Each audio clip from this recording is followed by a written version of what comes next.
בסייעתא דשמיא נעשה ונצליח. Today's shiur is going to be the Ilun Ishmat Eliezer Cohen ben Angela and Nathan ben Zoya. So it's going to be the Refuah Shlema Chaim Hillel ben Rivka. So Hashem, that's also for בזכות, for Am Yisrael to do תשובה שלמה בקרוב. As we know, the Mishkan, the Mikdash, has a lot of holiness, but with the holiness that it has, it makes it very dangerous. How does it make it dangerous? Certain violations that if it gets violated, it would cause a person to lose his life. And this would also include going to the site of the Temple Mount. Whenever you're unclean, you're ritually unclean, you're impure. Today we're all impure, so we can't go over there. We can't go to Har HaBayit. Also, a Kohen, you might think he could go to the thing, as long as he's ritually pure, he can go. But even a Kohen that goes without his Kohen, his garment that he's supposed to go with, he's considered a stranger.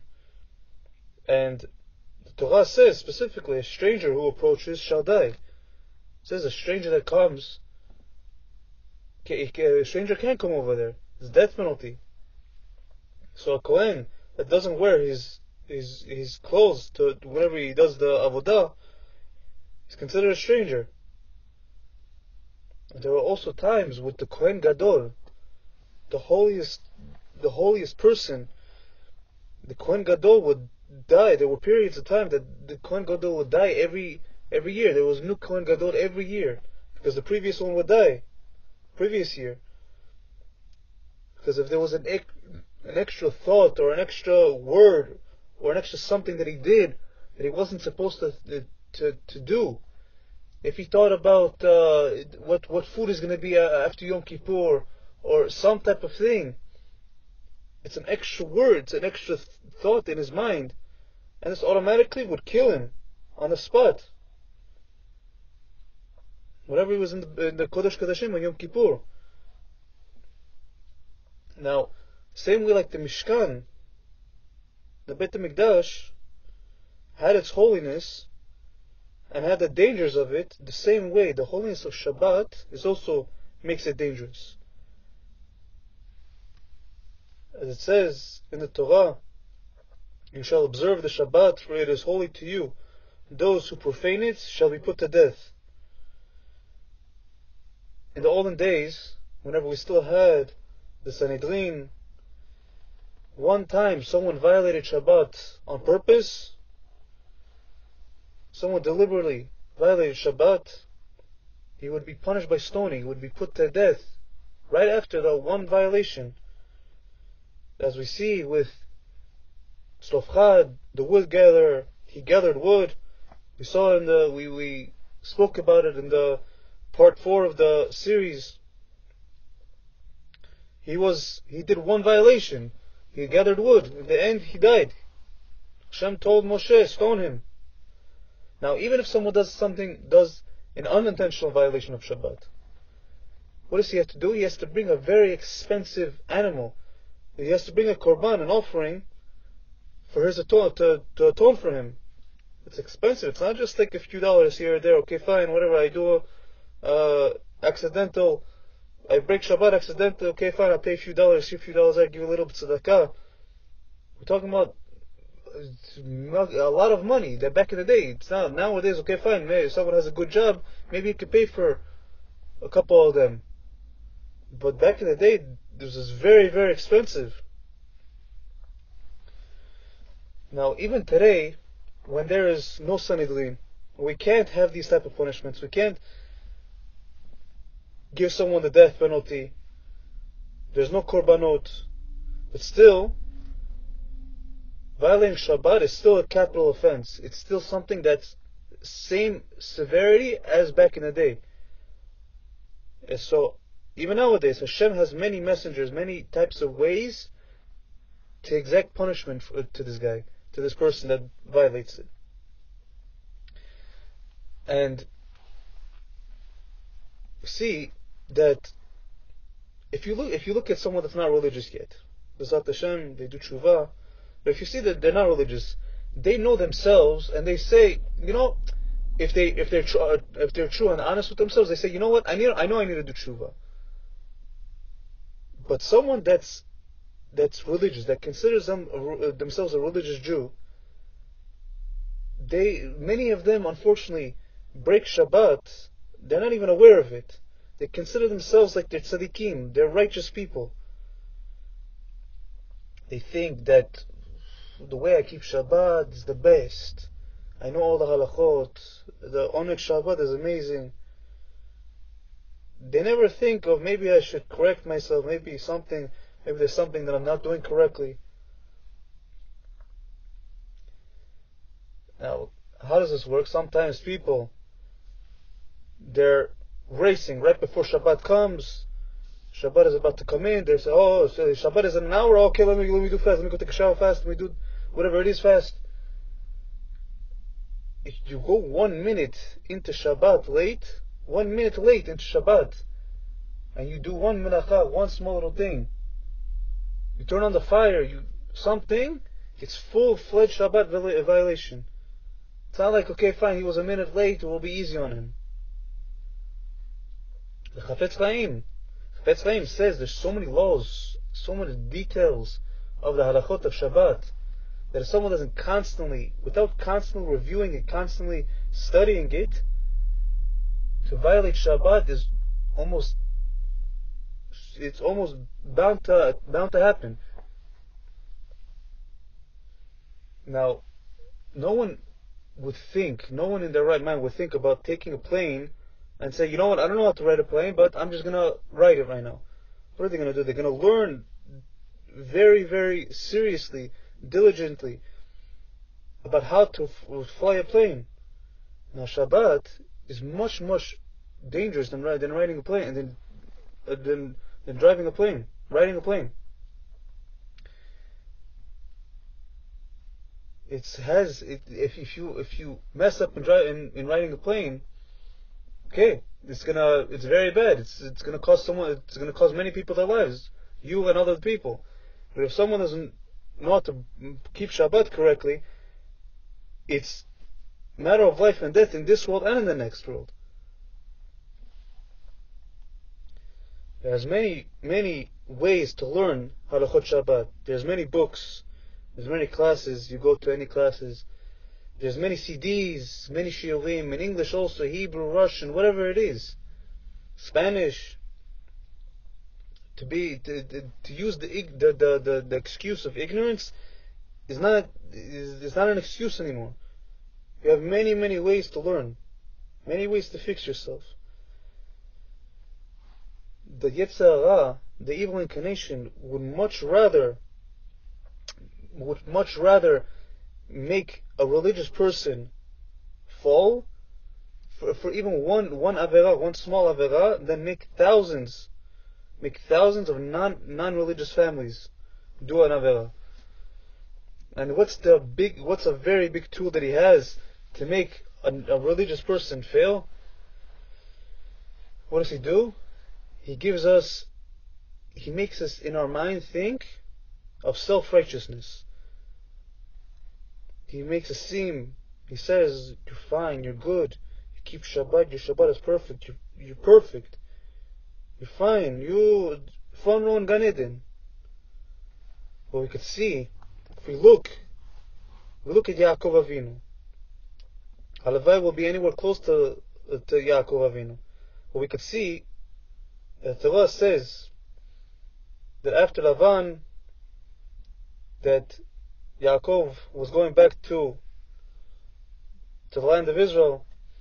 It says Yaakov arrived Shalem at the city of Shechem. It says that he arrived perfect. He arrived intact, whole. And a little bit later on in the Torah, it says, and Dinah went out. So You could see that right after that Yaakov arrived to Eretz Israel, he arrived perfect. What happened right after? His daughter was abducted. His daughter was taken and kidnapped. So, Chas v'Shalom, we're not speaking about Yaakov. We're speaking about us. I'm speaking about me.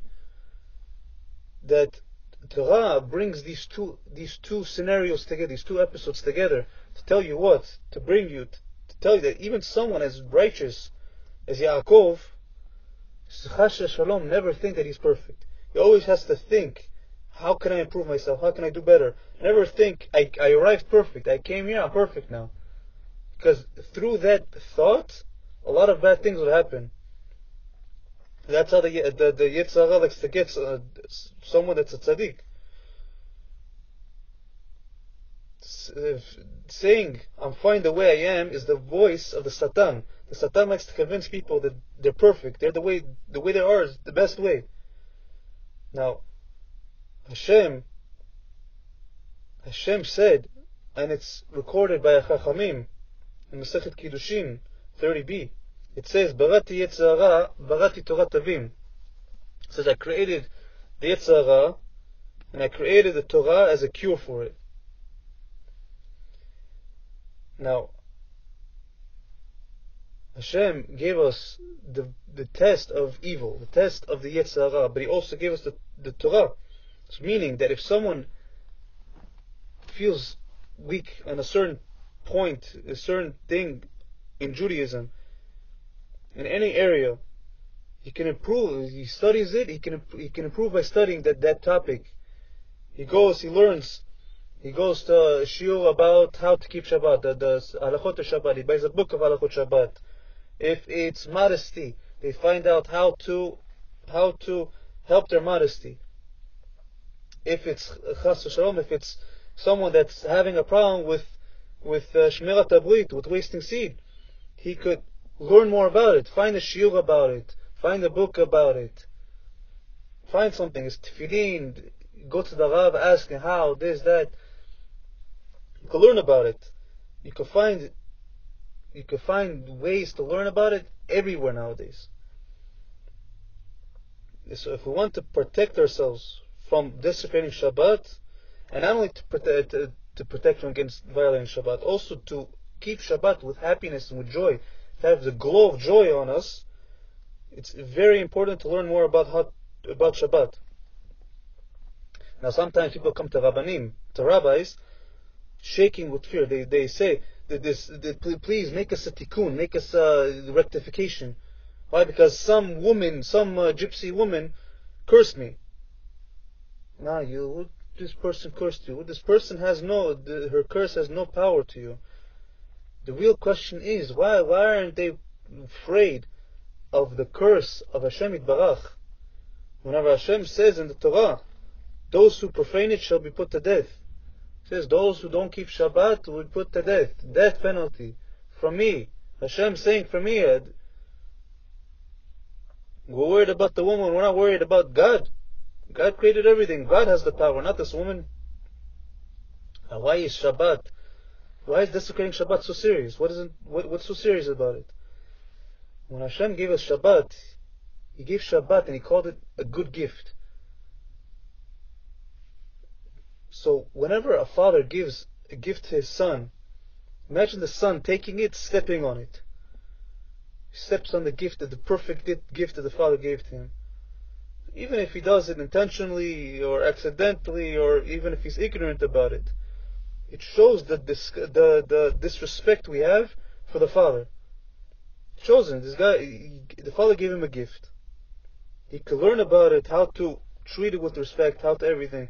If not, if he doesn't even learn about it, or even especially if he does it on purpose, it's all the more so. It's very, very disrespectful. There was a story that there was a new family that moved to Haifa, and this family brought a minhag, brought a custom. The family, there was Nimrod. Nimrod was the husband of the family. And every Shabbat, he would take a grill and start it in his front lawn. on Shabbat. He would make a barbecue, have nice meat with his wife and his children. People walking to shul, he did it dafka in front of them. People walking in shul, they're protesting. They say, listen, what are you doing? In public, you're doing this in front of everybody going to shul. Aren't you ashamed of yourself? Nimrod started yelling, cursing at them. They didn't care. Another week, didn't care. Eventually came to a point that even the non-religious people in the neighborhood said, listen, I understand, you want to do whatever you want. You don't want to keep Shabbat, but come on. You have to do it dafka in front of them just to annoy them, what are you trying to do? You want to boil their blood? Come on, at least do it privately, have some respect for other people. You're hurting their feelings. Nimrod didn't care. He didn't care.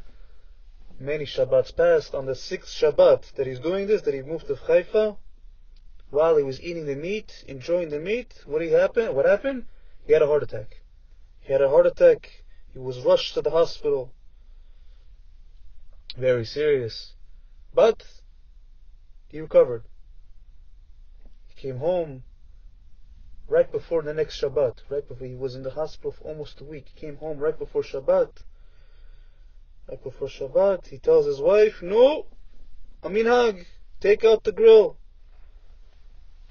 So, are you sure? You just came back. You had a heart attack. You want to eat meat again? Listen, we have the thing. We're doing it. Has to be today. So, okay, fine, no problem. She brings out the thing. They start the roasting again. Nimrod had another heart attack. And this is before he started eating. Again, he was rushed to the hospital. Released on time for the next Shabbat. Bring out the grill, he says. His wife says, okay, no problem. Within a few minutes of him saying, bring out the grill, he's setting up the grill, what happens? Before he even starts the grilling, he collapses. This time, no recovery. He couldn't be saved. And the funeral, Nimrod's funeral, happened on Motzei Shabbat. Now, Nimrod's wife, what does she do after? She goes to one of Rabbi Nissim Yagen's friends and says, please do tikkun for my husband. So why? Why do you need tikkun for your husband?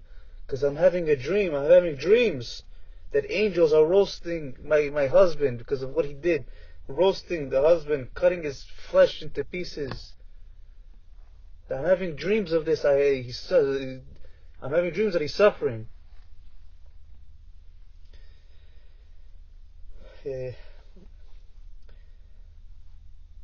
Now, a Jew that intentionally, someone that desecrates Shabbats intentionally, knows that he can't do something, but he still does it. He's making a statement, public statement, that he has no part in the Jewish nation. On the Kiddush on Shabbat, we say, ושמרו בני ישראל את השבת, לעשות את השבת לדורותם ברית עולם, ביני ובין בני ישראל עוד היא לעולם. The children of Israel shall observe Shabbat, to make Shabbat an eternal covenant for their generations. Between me and the children of Israel, it is a sign forever. So we see that Shabbat is a sign. A sign of what? The sign of the covenant between us and HaKadosh Baruch Hu. Now what's the significance of a sign? Why does it say the sign of the covenant? If someone has a store, this person has a store, and you see that the store is not open for a while, so is it a proof that he closed down his business? No, probably he probably went to vacation, probably closed down the store for a few days. Okay? What if he closed it for a month? It's still not a proof. Maybe he went to one of his relatives in somewhere. He went somewhere on vacation or something. How do you know when this person went out of business? Whenever he takes down the sign from his store.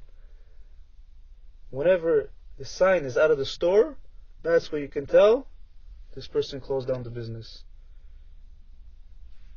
Same thing with the Jew.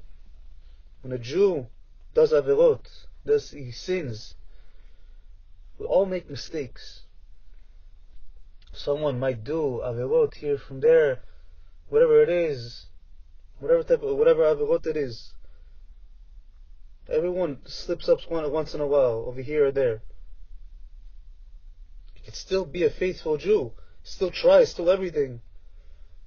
But once he crosses the line and he breaks Shabbat, he removes the sign, he removes the business sign from the connection between him and Hashem, the sign that's identifying him as a Jew.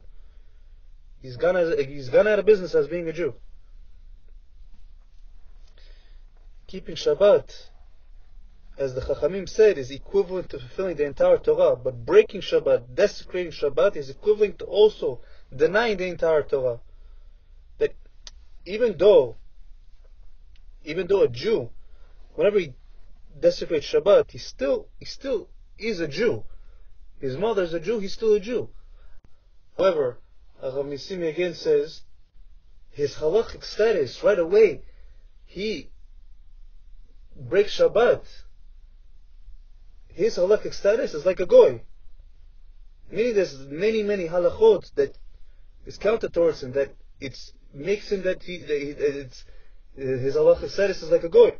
Rabbi again says, a few examples is that wherever you want to count, you have 9 people in minyan. You see one person, but this guy is mechalesh Shabbat. You cannot count him in minyan as a 10. If you have 10, you could put him as a 11. But to finish the minyan, you cannot count him. Another thing is that if he touches the wine, if he touches non-murushal wine, non-cooked wine, you have to throw it out. If he cooks food, it's considered bishul akum. You cannot cook, you cannot eat it. It's asur to eat. Just the same thing as it was done by a goy. If a goy touches the wine or a goy cooks the food, you're not allowed to eat it.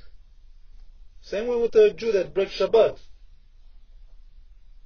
Now, how could this be? You're going to say, we're talking about my father touches the wine, my mother cooks the food, my brother cooks the food. How could how could this be? Rabotai, Esav was also Yaakov's son. Esav was Yaakov's brother, but the thing is, he was still Esav. He was their brother and their son, but he was still Esav. Now,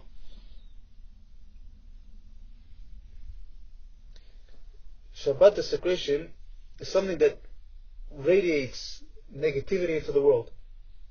And there are people that are sensitive to the feeling of Shabbat desecration. There was one time which Rabbi Yagen was in America, and he met one matmid, one Torah student, that he learned constantly, every day. He knew the entire Gemara by heart. This student, very smart. One time, in the middle of his learning, he gets up and he starts shouting. He says, the Gemara is running away from me. The Gemara is running away from me. Everybody's looking around. So why is it running away from him? They're looking around. What do they see? They see Mechalesh Shabbat walked into the shul. Even though the matmid didn't even see him, he was inside his books. He was stuck. His head is stuck inside the books. He felt him. He felt his presence, and he couldn't learn. Now, only whenever the person that broke Shabbat left, then the matmid calmed down and he said, I can now learn again. There was one time a story with the stapler, that one time there was a rabbi that flew in from Belgium with the whole list of names of people for the stapler to pray for. The stapler had no idea who these people were. He just saw names. He said, okay, fine, I'll pray for them. He prayed for each one of them, except for one. The Rav from Belgium says, the Rav, I'm sorry, there's one more name over here. What does the discipler say? He says, this one is a Shabbat desecrator. I'm not going to pay for him. I mean, the discipler understood. The discipler was strong enough to feel this desecration of Shabbat just from his name. That he could feel the desecration.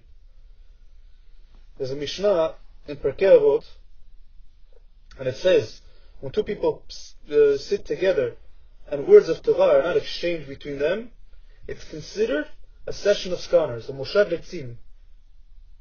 And it says, as it is written, moshav letzim lo yashav, and he never sat in the session of scorners. Now the Baal Shem Tov comes and he has a pirush on this. He says, it doesn't explain what a moshav letzim is. It doesn't define what it is. So what is it then? He gives a pirush. And he says the Mishnah is describing two people who are trying to study Torah, but Torah is not exchanged between them, meaning that it doesn't flow. They're trying to learn together, but it doesn't go. They can't learn together. There's always interruptions. There's always distractions. What does Baal Shem Tov say? So the reason why there's so many, it doesn't go, Torah cannot be exchanged, is because they're sitting in a place where scorners were. Who's these scorners? Shabbat desecrators. They sat there once and their impurity was left over there. If a tzaddik wants to learn over there, it's gonna be very hard for him because there's still impurity over there.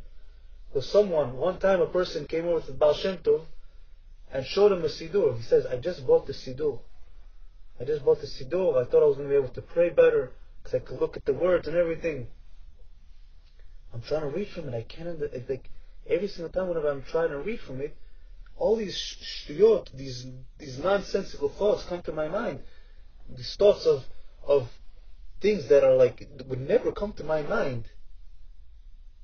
It would never ever come to my mind. Dvarim asurim, things that are asur to think about, things that are just random thoughts. I'm trying to pray, I think of a giraffe. I try to pray, I think of something. These things don't make sense. This is why I can't have any kavanah. When I say Baruch Ata Hashem, whenever I say Hashem, I think of a cow. I think Elokeinu, I think of a woman. Why?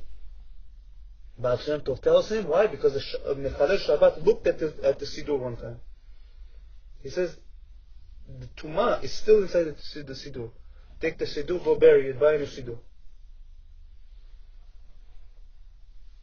Now, even souls of dead people, sometimes they send clear messages that they're upset about Shabbat desecration. There was one time someone named Dan, he did a seance, which actually the Torah says it's forbidden 100%, but this Dan did a seance. He brought down the soul of a certain soldier that died in Golan Heights. He was asking the soul many questions, this, that. Soul answered his questions.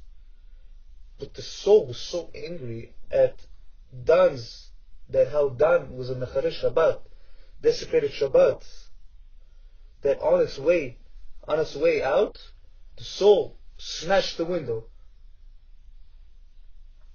He was upset. Why are you breaking Shabbat? Because the soul knows.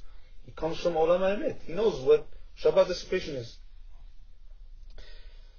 Now, the actions of the children, the deeds of the children, influence the judgment of their parents in Shamayim, either for better or for worse. Whatever way the children decide to go, that's the judgment that makes either the judgment better or worse for the parent that died.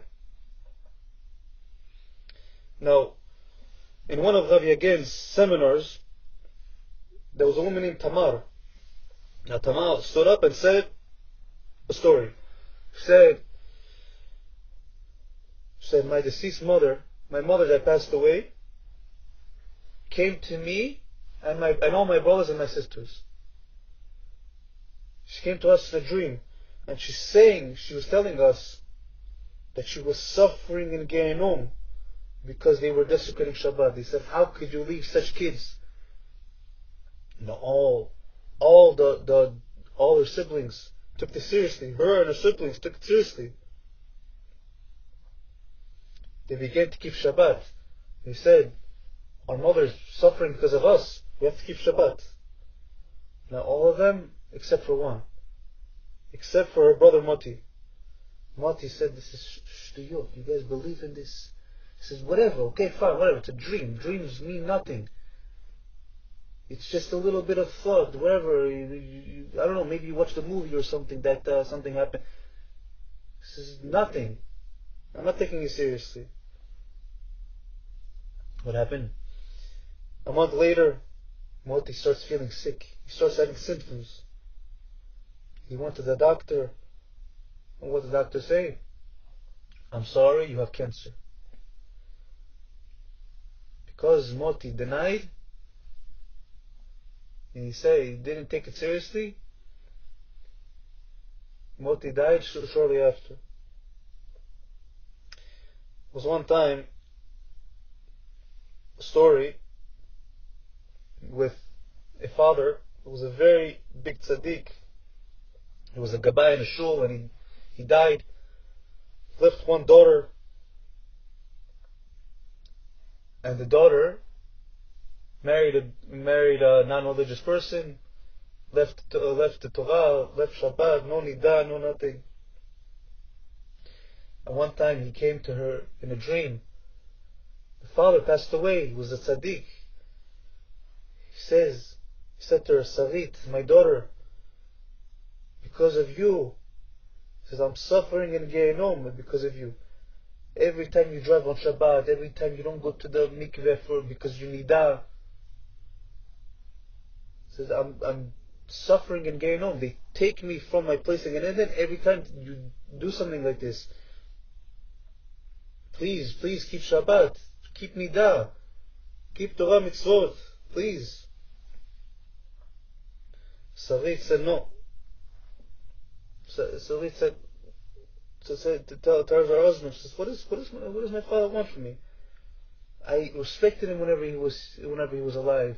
I paid my last debts to him, my last respects, my last everything. Why does he come to me with demands right now? What I should do, what I shouldn't do? I didn't bother him. Why should he bother me? Sarit's father came to him over and over and over again. He said the same message. She was no. She was stubborn. Finally he came and he says, Sarit, so unless you keep Shabbat, 5 tragedies are going to happen this month. Even after this warning, Sarit didn't keep Shabbat. A few days later, first tragedy happened.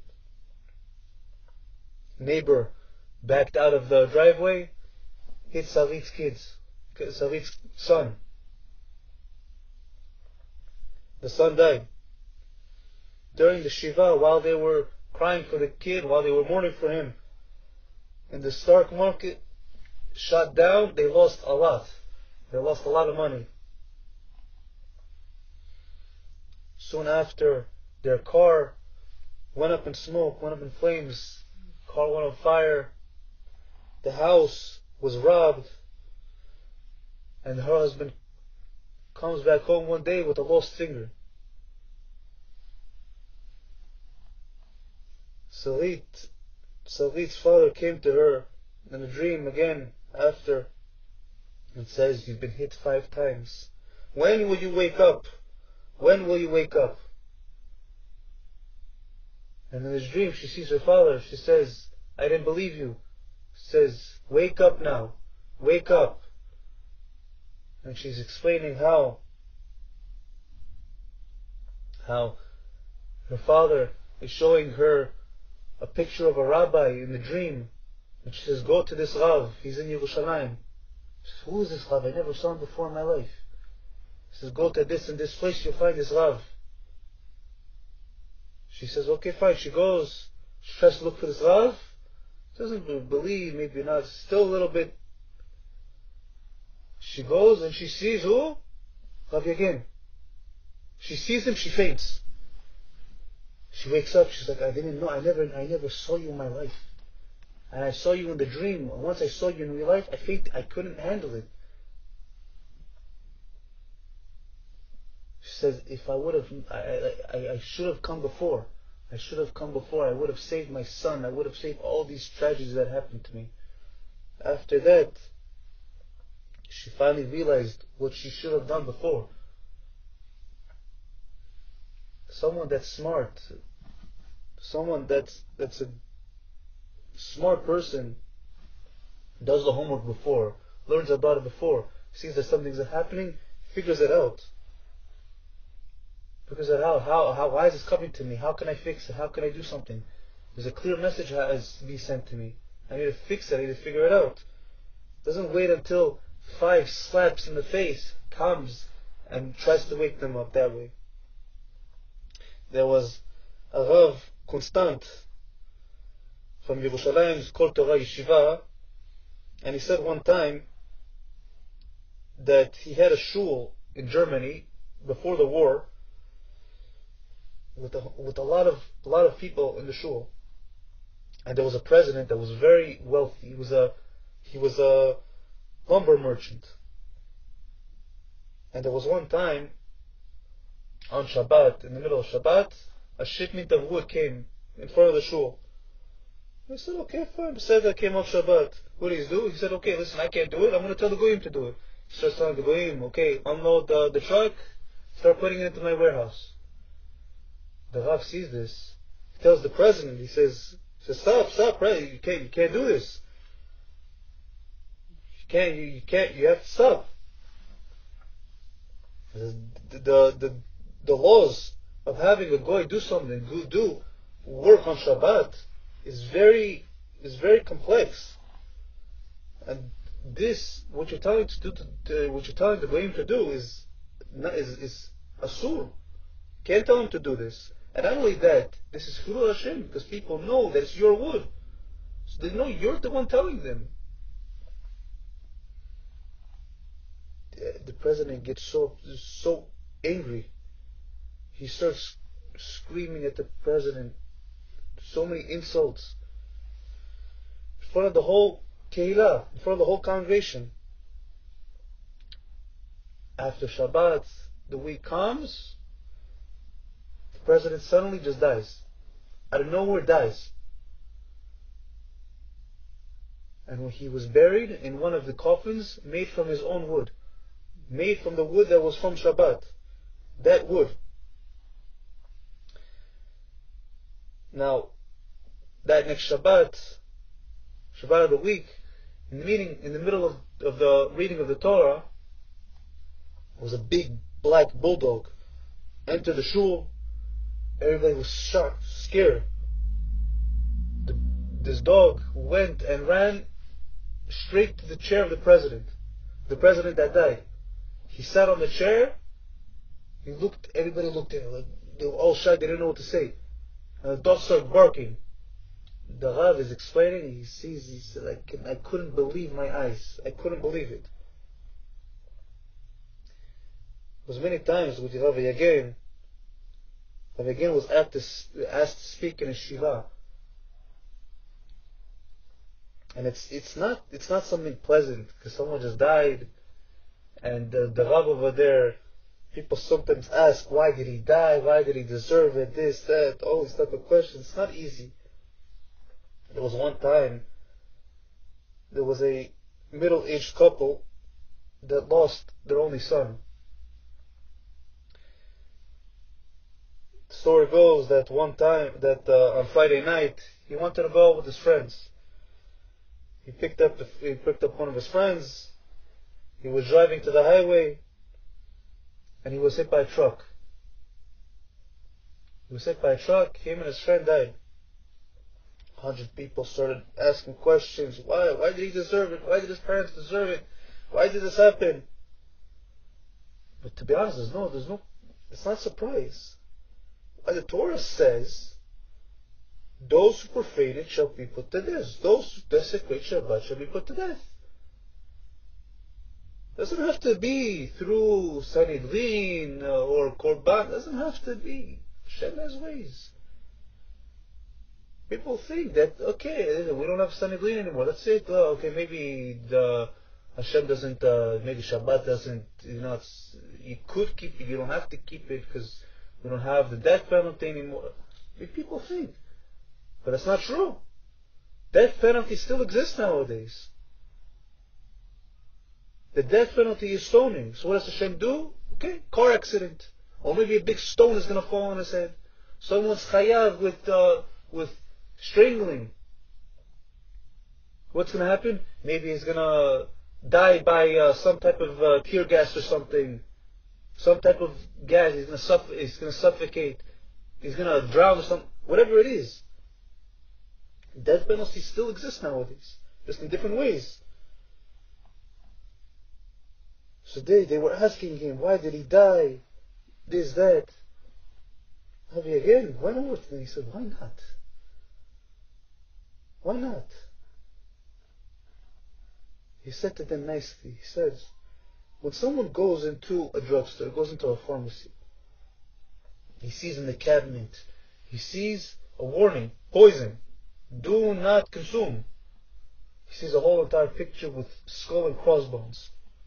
He takes it, he opens up the cabinet, he unscrews the cap and drinks it. And dies.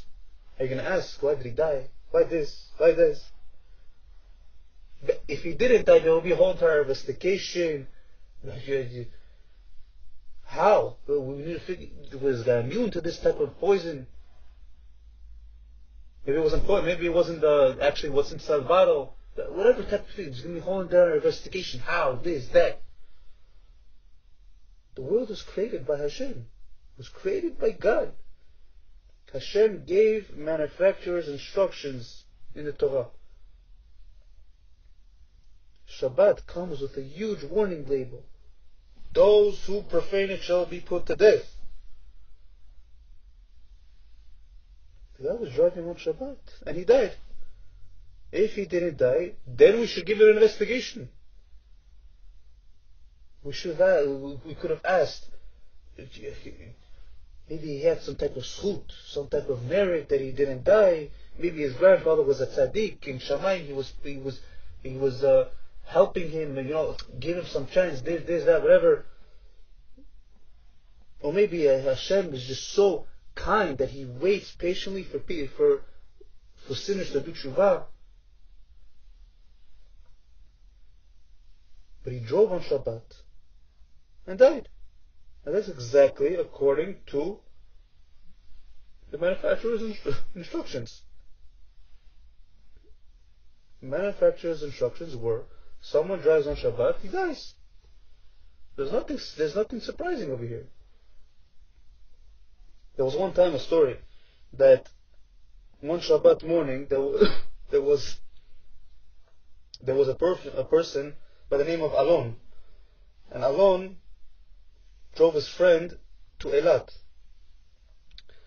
He drove from Be'er Sheva to Eilat, and on the way back to Be'er Sheva, he picked up two hitchhikers, two girls. They were trying to hitchhike, get a ride. He said, okay, fine, come, we're going to take you. One of the girls takes something out of her bag and starts reading it. What is it? Tfilat HaDerech. Special prayer you say on the way to a certain place that takes a certain while. Starts praying on Shabbat. She starts praying, she opens it up, says it out loud. Alon sees it, he says, what are you doing? Are you kidding me? Says, you believe in this nonsense? He grabbed it, he took the Tfilat HaDerech, threw it out the window. Less than an hour later, as right before they came to Be'er Sheva, a truck came, hit the car. And they all died except for this girl. She was injured, but she was still alive. She shouldn't have been inside that car, because on Shabbat you cannot just go inside a car if someone else is driving it. But still, she still stayed alive. But she was injured. She stayed alive. It's very, very, it's painful truth, but it's true. Yesh din, yesh dayan. There's a judgment and there's a judge.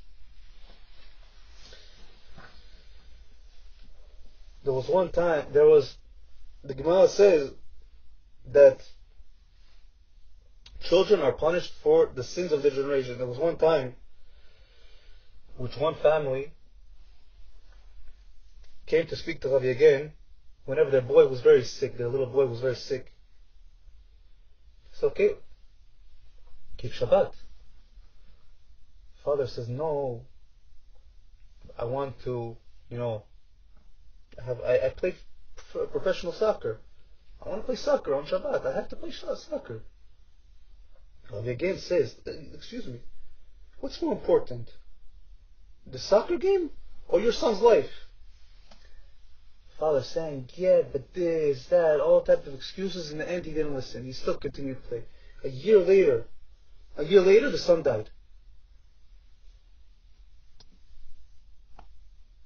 After the father came to Rabbi Yagen, he says, I'm so sorry. You told me, you said there's going to be a very big tragedy that's going to happen. If I don't listen, I don't listen to you. It's my fault. And with that, what are we waiting for? There was one time in 1985 in Petach Tikva, on the 22nd of Sivan,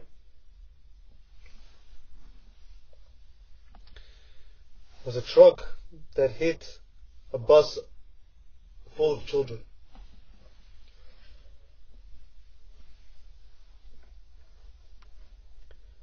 This bus had 22. Whenever this bus got hit, 22 innocent kids went to the next world. And 17 were severely injured. Now, the whole entire thing, everybody did a whole entire investigation. The education department, the police, the bus company, the train company, everybody did an investigation. They all said everything was fine. The way everything was, the train, everything worked out fine. The bus driver was doing the job, everything was fine. So, we have to figure it out ourselves. Let's do our investigation on our own. As it says in the Gemara, in Masechet Cholin 7b, it says, a person doesn't bang his finger below, meaning in this world, unless it's decreed upon him above. In Shamayim, it's not, unless it's decreed in Shamayim that he's going to bang his finger here, nothing happens. He doesn't bang his finger. He had one small scratch, it was a whole entire court case in Shamayim.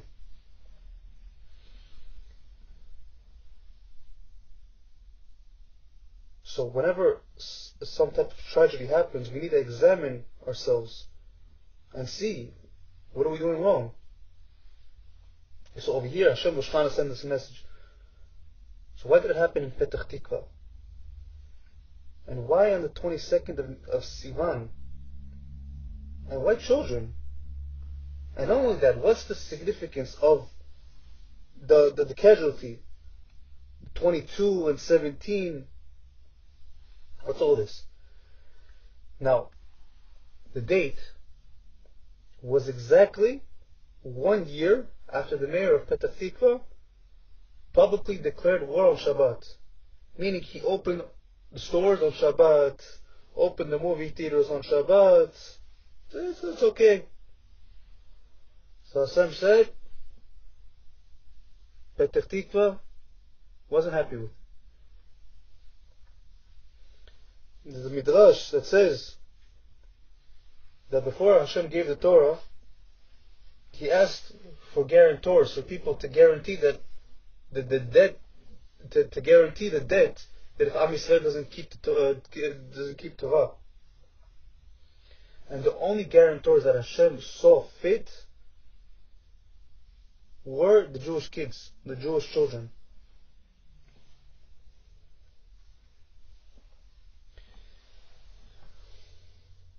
And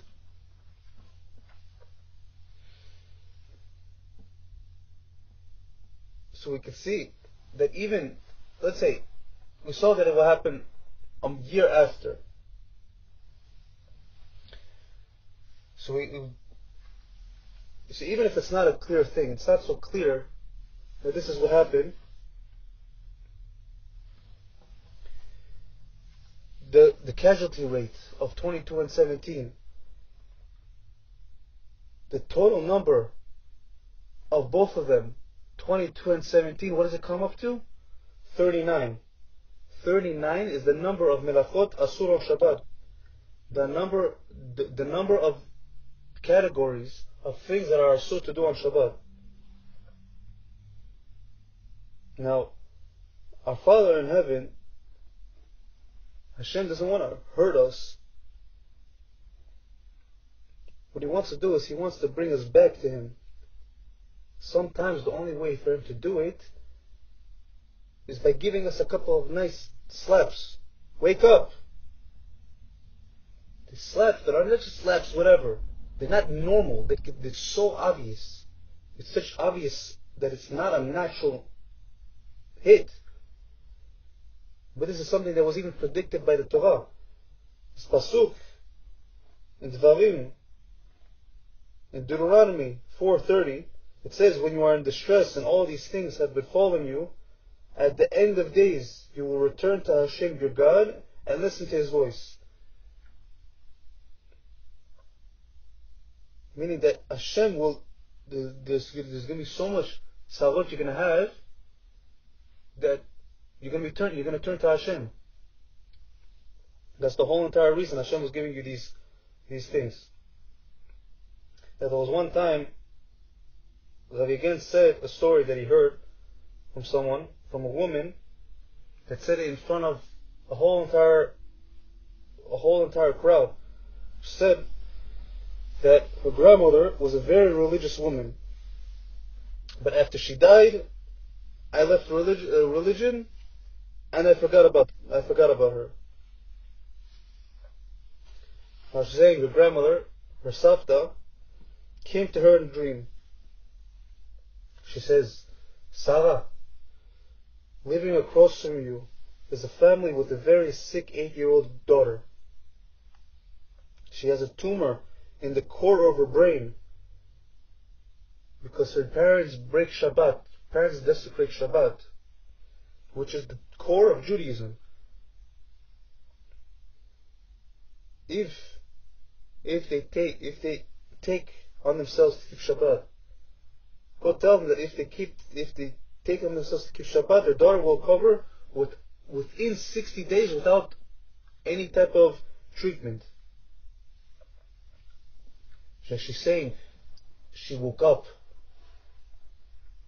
She didn't know what to do. She says, "But how can I tell them? I myself I'm not religious. How can I tell them? Oh, your daughter is sick because you don't keep Shabbat." This is very hypocritical. I don't keep Shabbat. I'm going to tell them right now. Safta didn't care. She came again and again. Finally, one time she yelled. She said, "Sarah, you're killing the child. Do you want the death to be on your head?" She woke up. She got scared. 5 o'clock in the morning. She said, "You know what? I don't care. Let them laugh at me. Let them tell me whatever they want. I have to tell them. I have to tell them the story." She got dressed up fast. She went to the neighbors,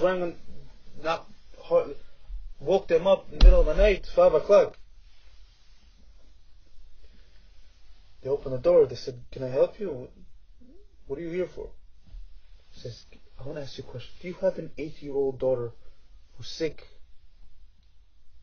They tell her, What do you mean sick? Dead is more like it. Sarah's heart, she said, I could feel it falling to the floor. So what do you mean she died? She died? She died? Why do you ask? Why do you ask these questions? She told him the story. My grandmother came to me in a dream, tell me this whole entire thing. They started to cry. He said, Be'emet, she's in a room. She's laying down in a room. She can't speak. She can't see. She's like a vegetable. The doctors tell us that she has only 2 weeks to live. They said, they sent her home. There's nothing more we can do. So we're just waiting until she dies. Until the end. Her wife cries. She looks at the husband. She says, Be'emet, we tried everything. Why don't we do Shabbat? Why don't we try Shabbat? Can't hurt. What do we have to lose? Tried Shabbat. They started to keep Shabbat. They did it. They kept Shabbat. Now, after a few days, the little girl started to speak again. After a little while, she opened up her eyes. She asked for food. Then after a little while longer, she wanted to get out of bed. A few weeks later, the color returned back to her face. She laughed, played like a little girl. Parents took her to the hospital, showed the doctors. The doctor had no idea what. They were amazed. How in the world? Sarah said this. She finished off her story. She said on the 60th day, the little girl was back in school like nothing happened. Just as Safta told me. Just as she said it in the dream, what was going to happen. And Rabbi Yagen, with all these stories, Rabbi Yagen always said, you're in his shurim constantly. He says, if you don't believe me, I have their number and I have their address. If you want, ask me for their address. You could go ask themselves. You could ask them. He always said, I could give you proof that this story happened.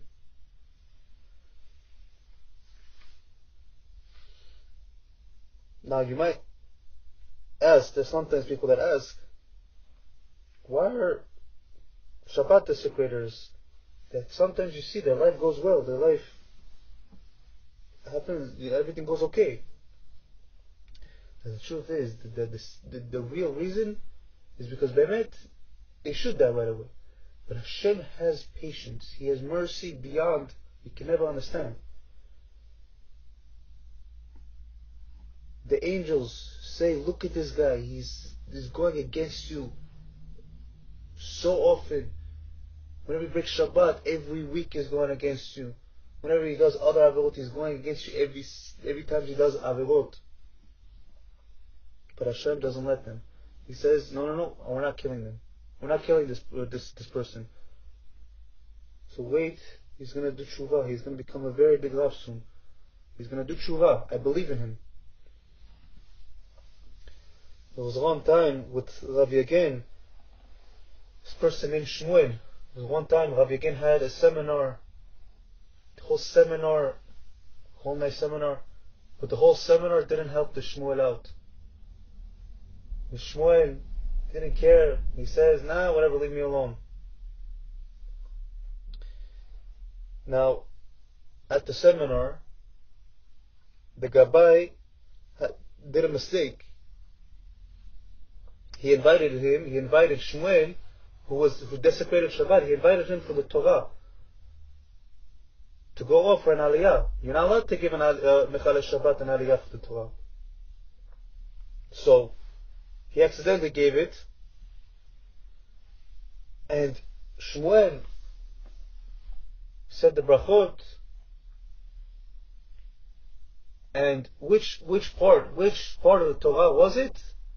The part whenever it says Mechalel Shabbat mut yumat. Mechalel Shabbat is death penalty. Someone that breaks Shabbat is death penalty. after the Aliyah, before he said the bracha, the ending bracha, Shmuel grabbed the Sefer Torah and screamed, Emet Toratenu Kedusha. He says, the Torah is true. The Holy Torah is true. Rav again saying Tipesh, this guy just said, this guy is crazy. This guy just said that Torah is true. It doesn't even understand what he just said. He came over to him in the end. He says, Shmuli, you just screamed. The Torah is emet. The Torah is true. Because if you believe, then if a cup has poison, would you drink the cup? He says, no. He says, tomorrow you mechalel Shabbat. He says, I decided on myself to keep Shabbat from now on. And after that, Shmuel kept his word. And from that moment on, until the afternoon, from the morning until the afternoon, he studied with in Rabbi Yagen's yeshiva. And the rest of the day he worked. Now, Rabotai, Shabbat is not a joke. We have to learn to take it seriously. We have to understand that there's many punishments that comes with it whenever we desecrate it.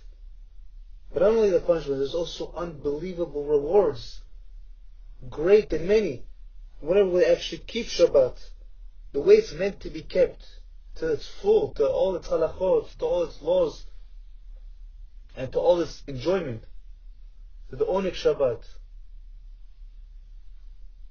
And B'ezrat Hashem, we will do better, and we will